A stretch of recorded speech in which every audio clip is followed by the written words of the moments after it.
Administrator. All right, good afternoon. I'd now like to bring the regular afternoon meeting of the Township of Langley Council to order.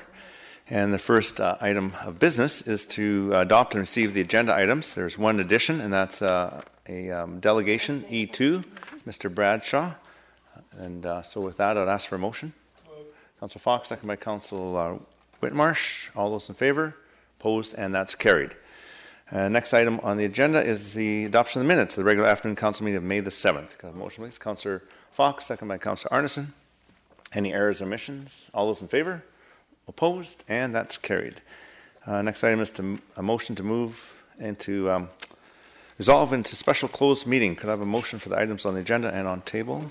Councillor Whitmarsh, second by Councillor, yeah, you can. I need a seconder. Councillor Davis, and then Councillor Davis. Legal. Legal, okay. That's Davis and Councillor Fox. Legal. Legal. Fox. Okay, with that, I'll ask the question. All those in favor? Opposed? Carried. We now go into closed.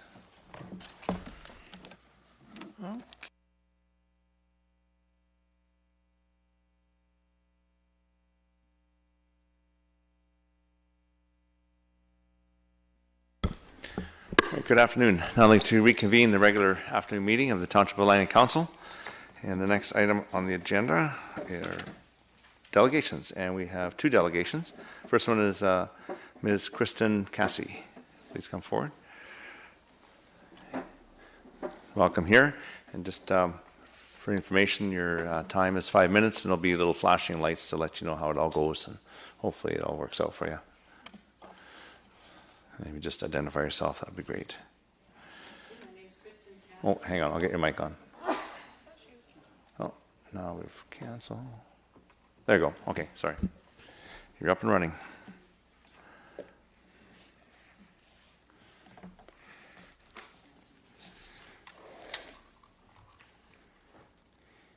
All right. Thank you. Good afternoon, Mayor Froese and Council. Thank you for hearing us today. Roots and Wings is requesting the opportunity to enhance the agricultural use of the property at 1995 to 24th through the addition of a model educational agricultural community. And to orient you, if I can get this to work. If you press F5 on the top, you get rid of all that surrounding. You should. That person here. Yeah, that probably doesn't work anymore. There we go. Okay. So to orient you, here's the street view from 224th. It's a 35-acre site, most of it undeveloped, but there's a large house towards the western end. And west of the house, there are fields, including a 5-acre herb garden, organic blueberries, plus a fenced areas for horses. In front of the house, there's a barn, a large pond fed by Anderson Creek. There are beehives. Where are we? Beehives and a beautiful new honeybee center. And in between, there's a perfect spot for our school.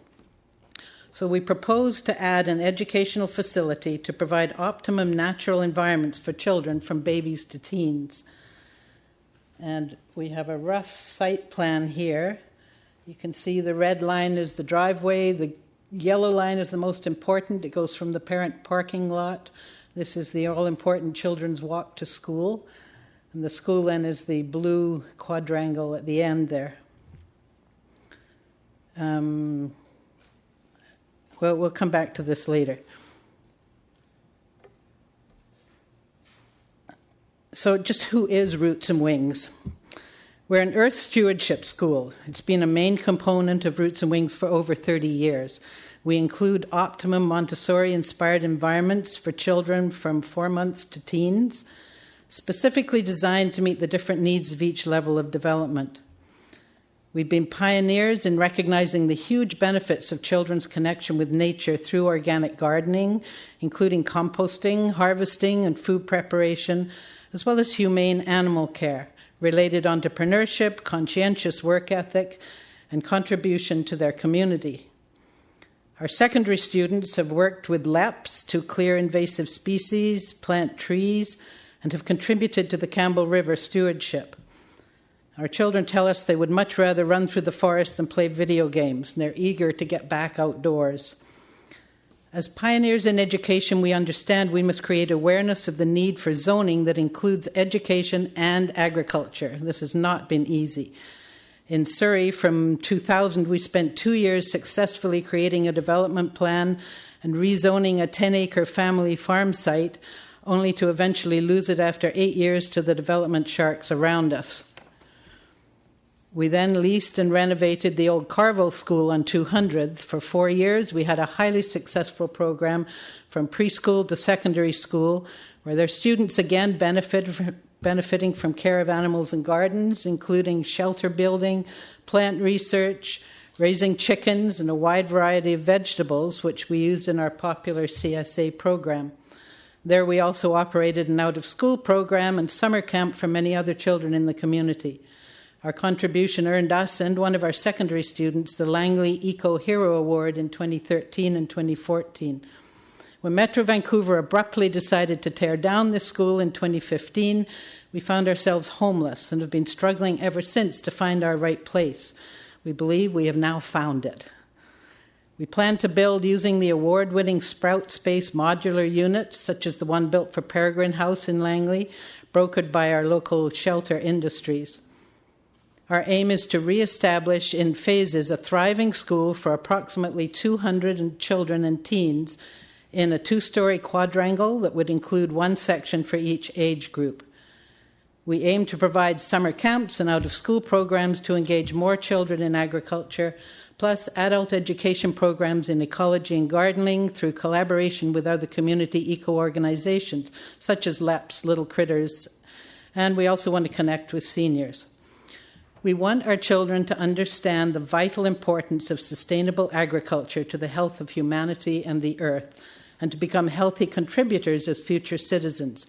We believe our goals are very much synchronized with those of the ALR.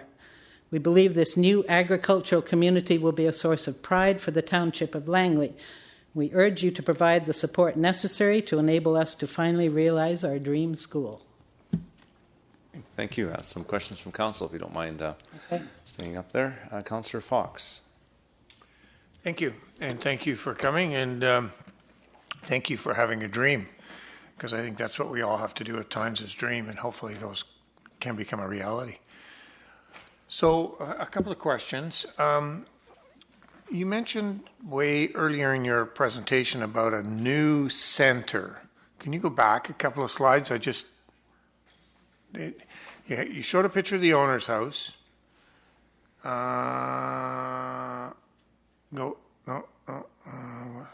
That's the owner's house.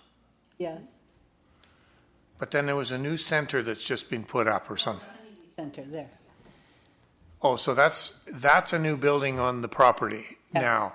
Okay, can you go ahead and just show me where that's located in that map that you had there?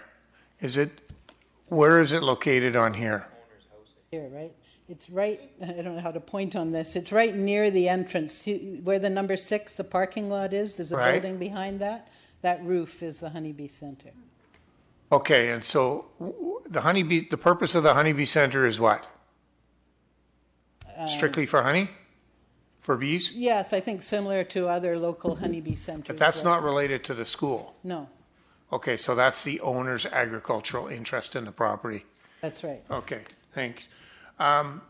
So you're looking at 200 students in 4 sectors, Yeah, which are 1, 2, 3, and 4. yes. Are they all day students? They all arrive in the morning and go home at night? There's no residential component, That's true. right? Yes. And are all 200 on the grounds at the same time, or do you stagger any aspects of your educational programming? There will be some daycare. The younger ones may arrive as early as 7, and there will probably be children there till 6, but most of them will be there between 8:30 and 3. 8:30 and 3. Now, just in terms of the context of this whole scenario, if we, and maybe this is clarification, if we were to adopt this particular resolution, which comes up later, you still have to go through the Agricultural Land commission to get a final ratification. Is that correct? I understand that, yeah. Have you talked to anybody in the Agricultural Land Commission offices relative to this proposal? Yes, I have. They are waiting for a response from the Township of Langley, but we sent an application. We actually spoke to them a year ago about another property, so they're quite familiar with us.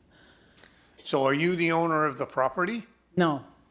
You're the owner of the daycare or the the school. School. Right. Okay.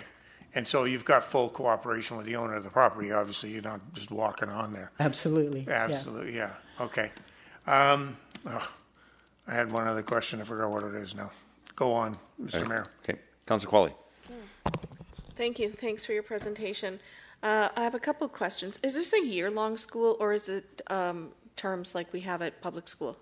It's like public school, but the summer program would operate throughout July and August. That's what we did at 200th. And is your summer program as large in numbers or similar in No. numbers? So how many students in the summer? We had about 25 on 200th, so I would guess it depends how popular it becomes. 25, maybe maximum 50. It's hard to say at this point. So would it operate as a daycare as well in the summer months for? Yes. So how many kids would attend the daycare roughly? Daycare, we're thinking probably maybe 40. It's hard to project at this point because we're not sure about the community response. Okay. So are you thinking that most of the students, or I mean, you have history with this obviously, are most of the students Langley kids, or are they kids coming from all over the place? Well, because we were previously located in Surrey, many of them are Surrey. But we're getting more and more sort of Aldergrove, Langley. Only at the moment we're having to close until this can go ahead. So you have no operation currently? We do, but it's ending this month until we can find a new place. Okay, so so you have no ownership of this land. It's privately held by somebody else. That's correct. So do you have, I mean, this is your second time going through this, or third time, I guess. So do you have a contract or some sort of hope for longevity in this location? Because this is a big undertaking here. Yeah, we have huge hope for longevity. I'm actually meeting with an investor tomorrow. We already have discussed forming a company with shares. In fact, we formed the company, but we're not moving forward until we know what's happening with this application. So assuming you get all your approvals and everything's sort of ready to go, are you looking at like a 10-year, 20-year, 30-year contract with the owner? Or, I mean, I just would be concerned about you getting these approvals and then leaving and something else sort of moving in.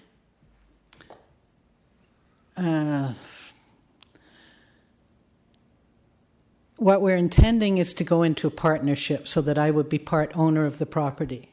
And as you can see, this has been my baby for over 30 years. I'm not about to let it go. I would love to see it established before I move on. So what we're looking at is forming a partnership with shares that parents and staff could also become partly invested in the property so that it could continue. Good, so that would provide you with some long-term certainty there. Yes. Okay, thank you. Thanks again for being here. Thank you. Councillor Sparrow. Hi, just a quick question on the map. The walkway from the parking lot to the school, how long is it? Like how long of a... Just a second, let me consult. Okay. How long is that? It's about 100 feet. 100 feet? Yeah. Okay. 100 feet, yeah. Okay, thank you. Thank you.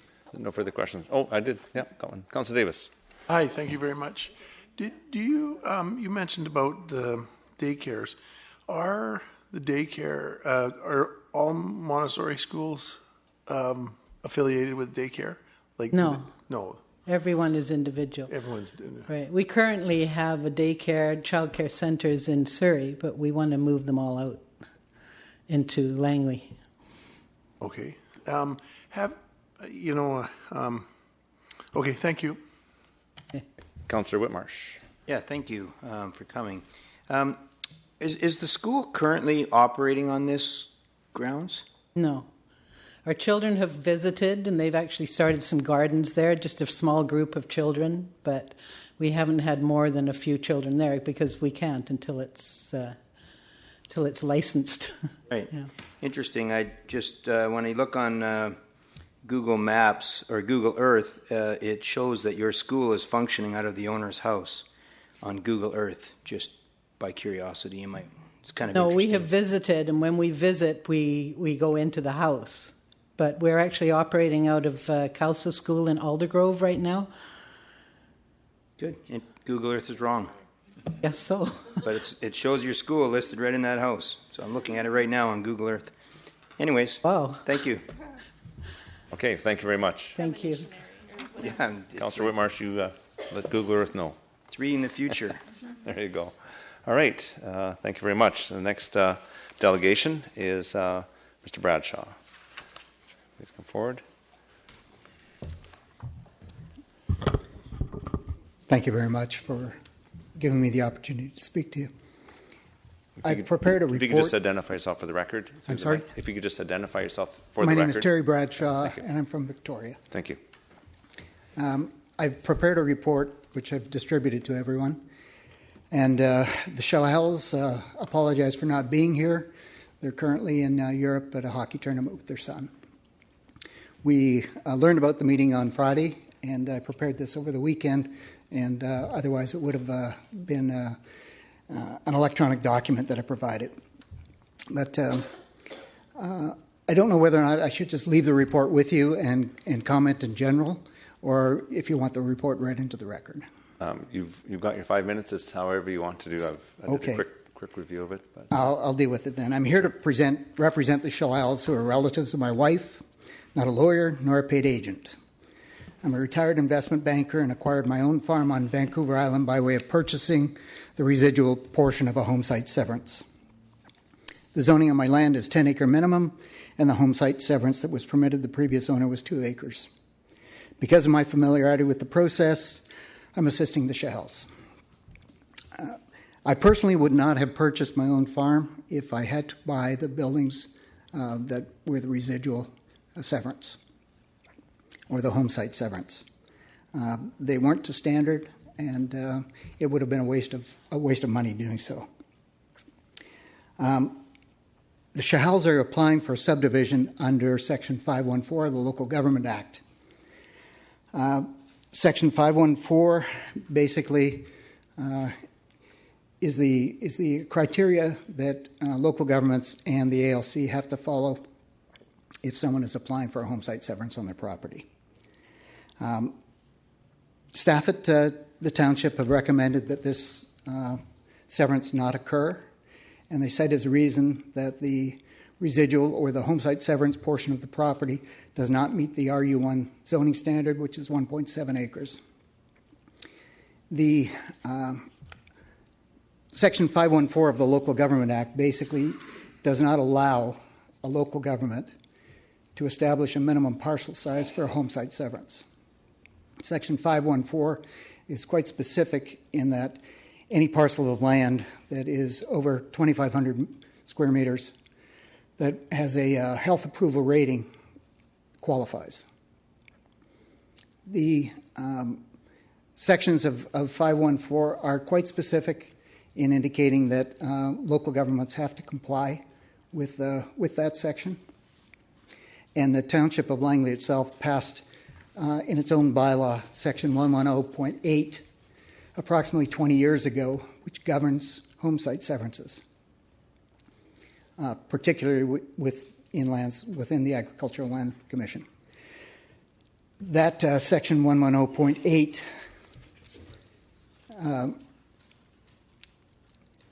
basically defers parcel size to the Agricultural Land Commission. And Section 514 of the Local Government Act applies to both ALR land and non-ALR land. 514 states, one second please.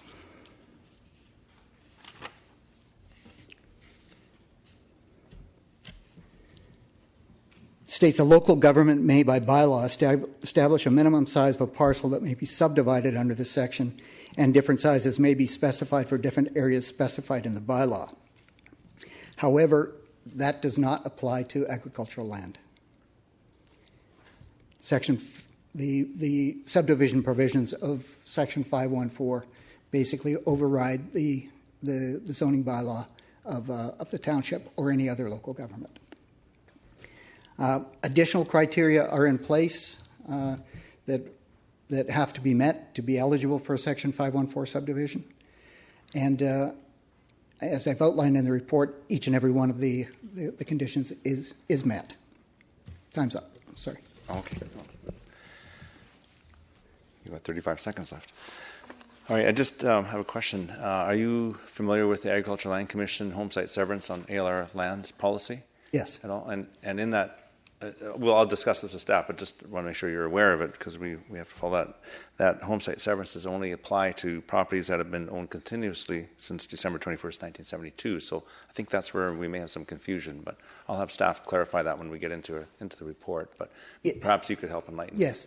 The 1972 provision was put in place when the Act was created in 1972, obviously.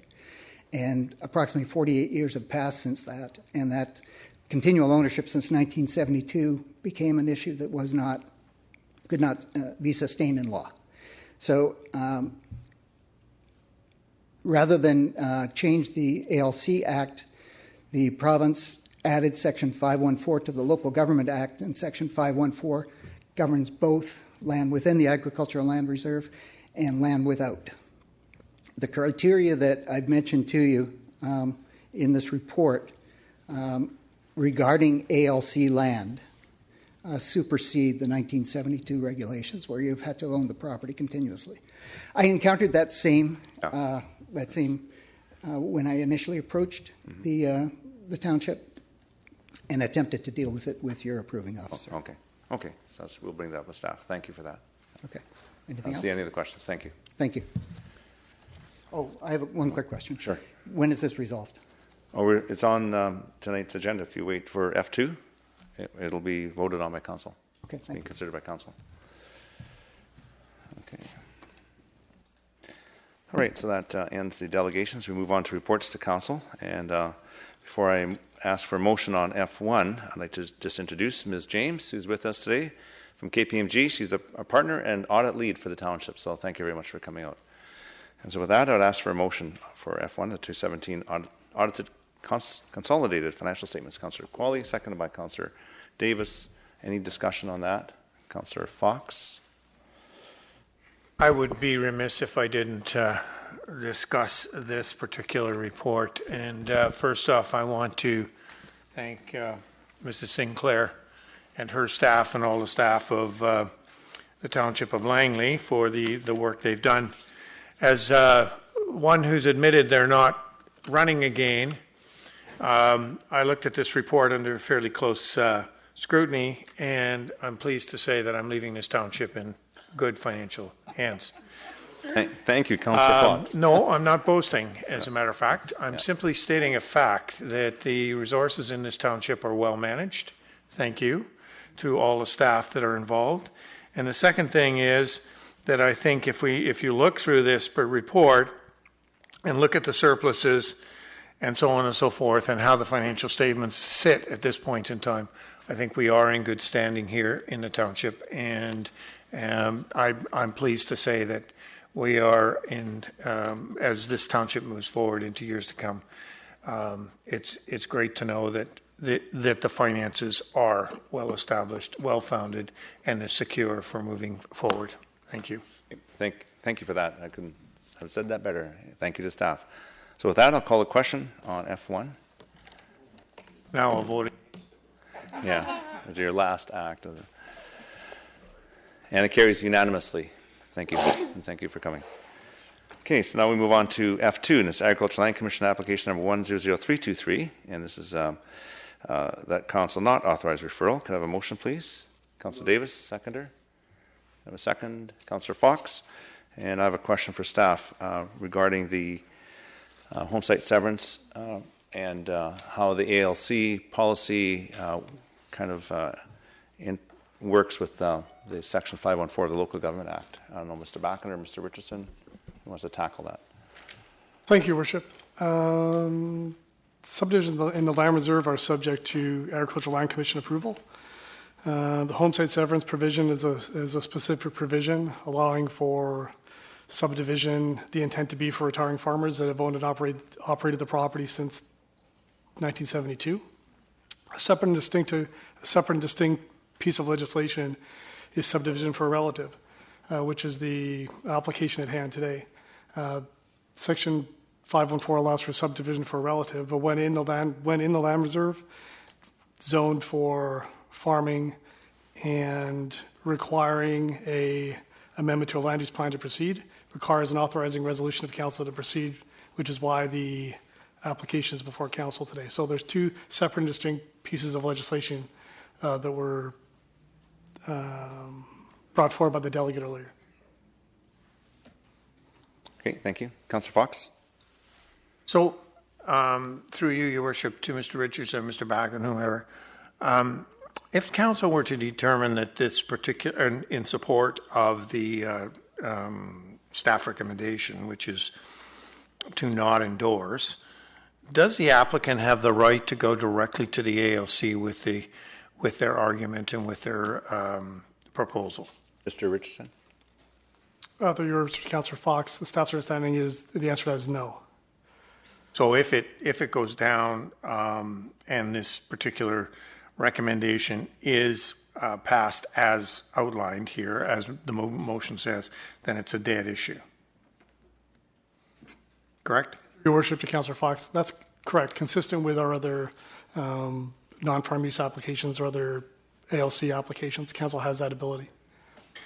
So the other piece to the puzzle here is that we haven't had much success recently with the ALC, regardless of home site severances or anything related to trying to divide up agricultural property, however small or big it is, based on our rural plan and based on whatever thought process they go through. So anyway, thank you for those responses. Thank you.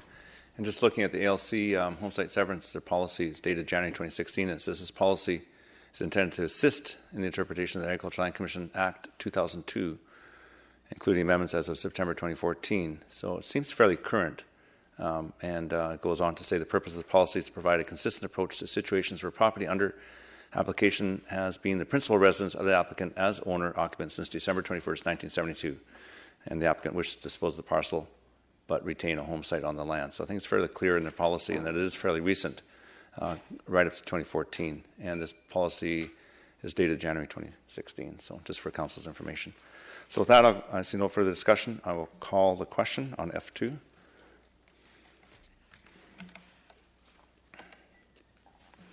And the motion carries unanimously. Move on to F3, and this is Agricultural Land Commission application number 100338, Parson. And again, it's a motion that council not authorize referral. Could I have a motion, please? Move. Councillor Qualley, second by Councillor Fox.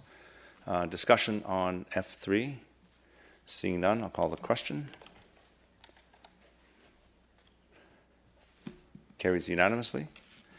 Move on to F4, it's Agricultural Land Commission application number 100356, Roots and Wings Montessori School. Could I have a motion, please? Councillor Whitmarsh, second by Councillor Qualley. Any discussion on F4? Councillor Arneson. Thank you, Worship. I really enjoyed the presentation today, and after reading the staff report, I had quite a few thoughts about this. And so, on balance, I think it would be a great use of the property. I only have concern about the fact that we have a agricultural property that's going to be used by, quite a bit of density there for the children that will be there as a result of having the school there.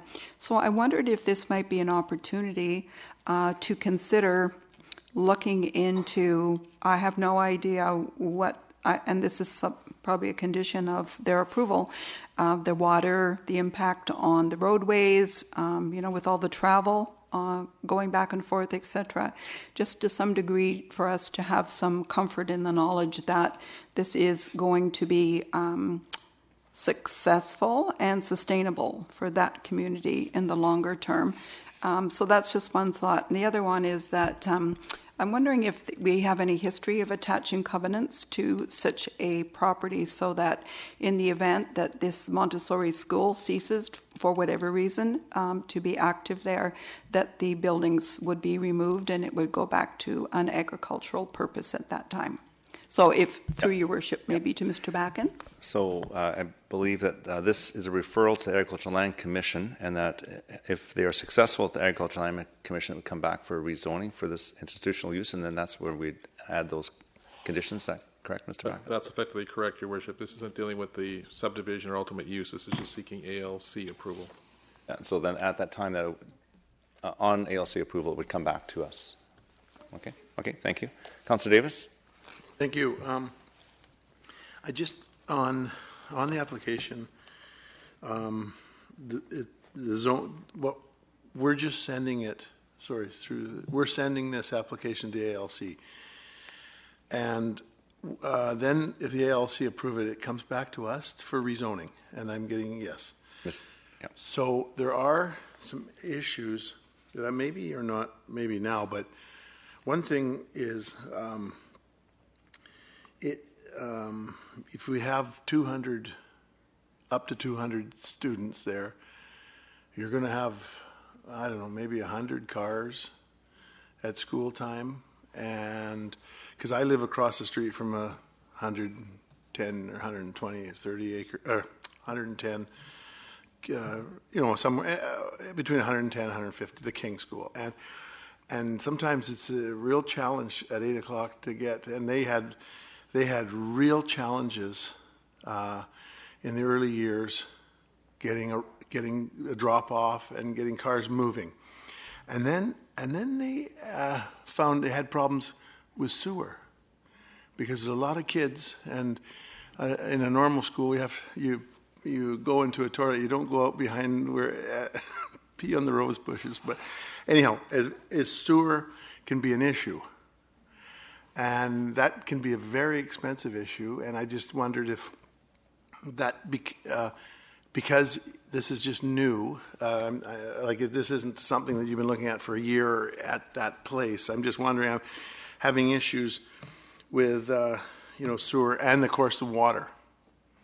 It's, I don't know if it's on city water or not. But anyhow, those are a couple of issues, because I think that raising kids in an environment, and I'm not trying to take a side of whether it's a public school or not, or Montessori, but they do, kids do thrive on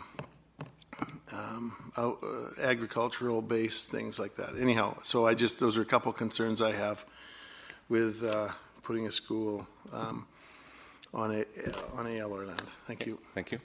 Any further discussion? Seeing none, I'll call the question for F4.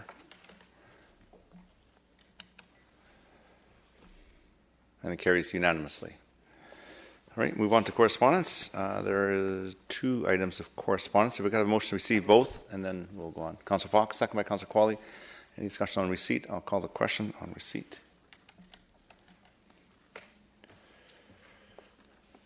It carries unanimously.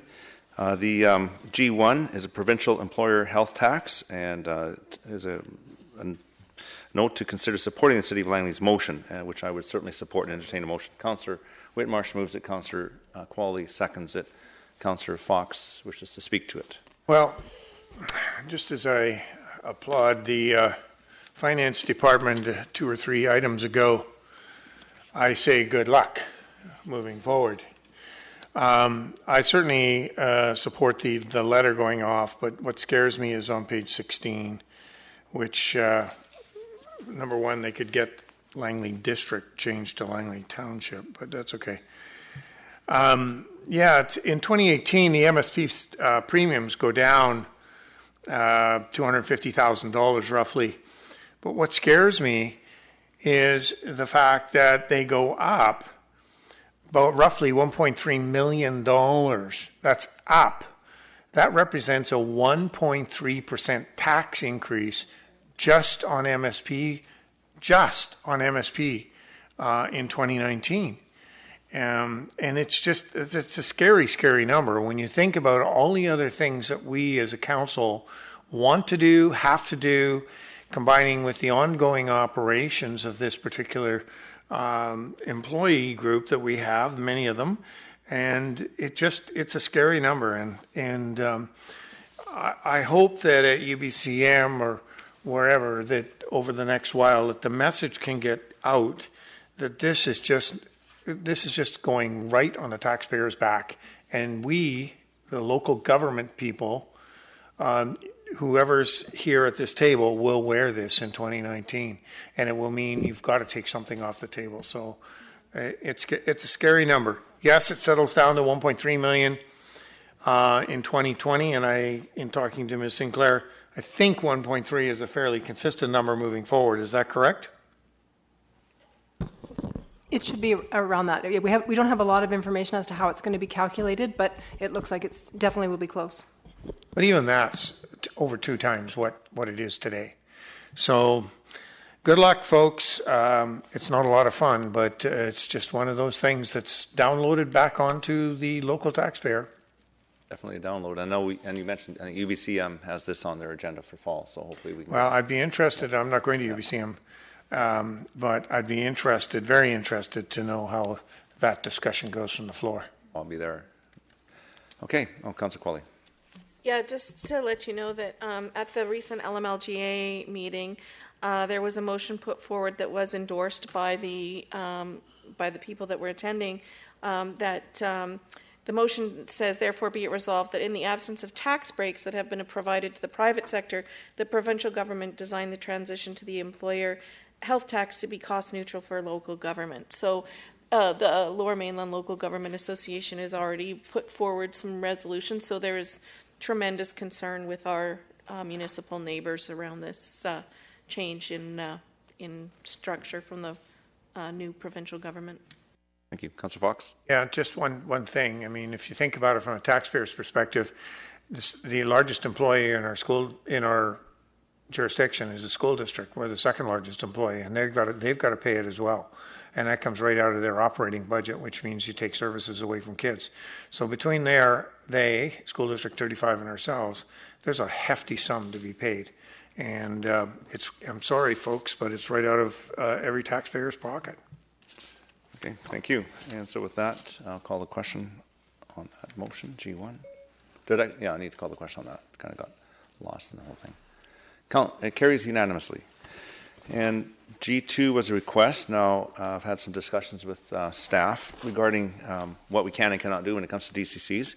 When it comes to DCCs that are issued by Metro Vancouver, we have absolutely no control over that.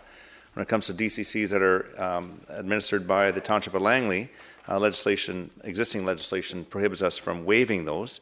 So our options are limited.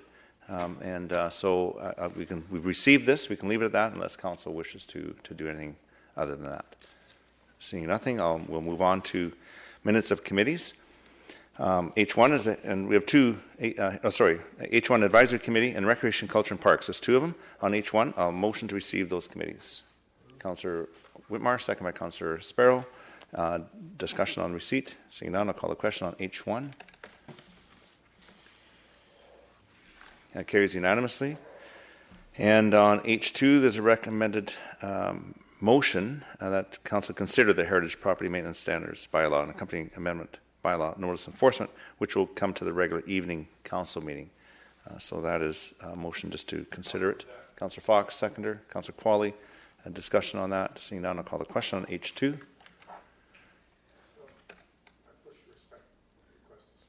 Oh, do you want to speak on it? Okay. Carries unanimously. Okay, Councillor Fox. Just going to suggest maybe Fred Pepin recently won a provincially based award for his work in the area of heritage. Could we send a letter from Mayor and Council congratulating him directly? I just signed it between the break. Oh, wow. But we could change the wording if they haven't mailed it yet. Okay, there you go.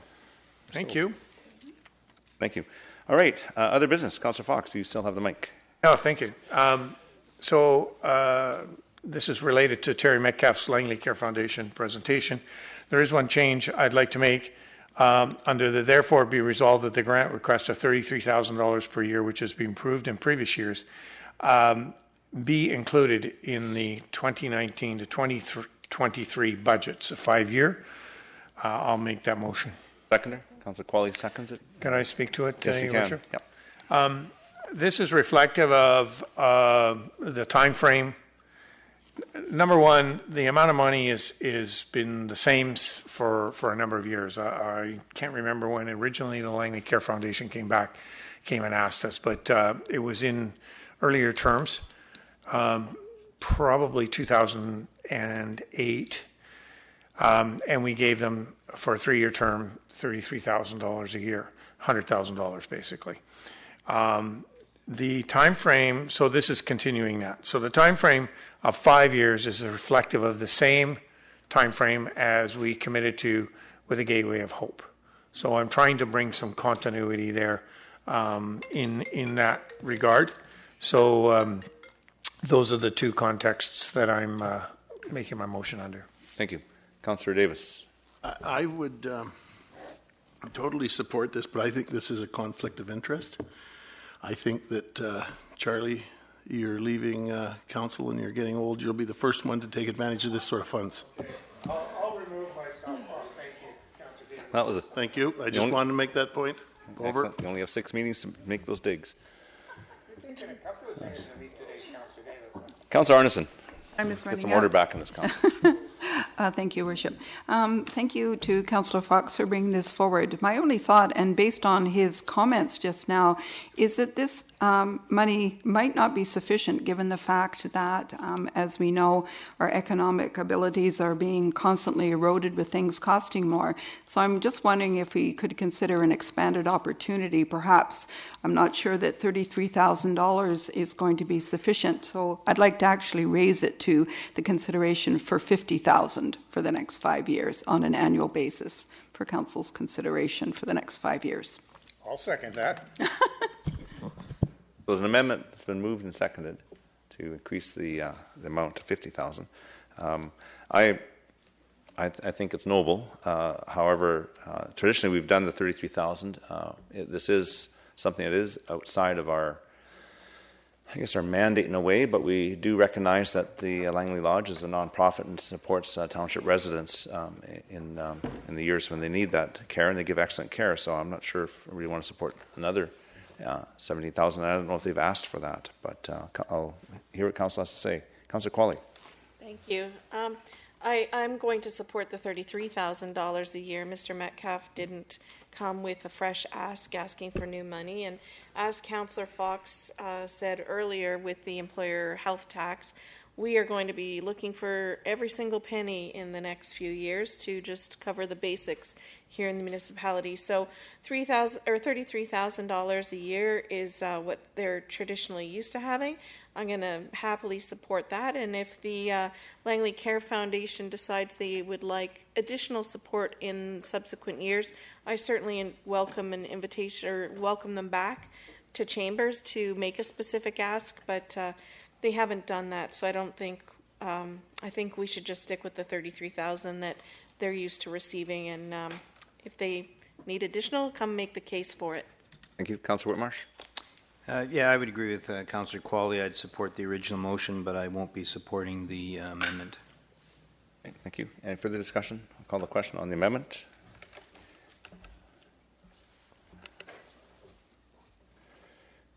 And the amendment fails. Councillor Whitmarsh, Mayor Froese, Councillor Qualley, Councillor Sparrow, Councillor Davis opposed. Back to the main motion as amended. Any further discussion? Or no, it wasn't amended, the main motion. No further discussion. I'll call the question on I1. That carries unanimously. Is there any other business? Termination. Councillor Davis moves termination. Councillor Whitmarsh seconds it. All those in favour? Opposed? And that's carried. Thank you very much.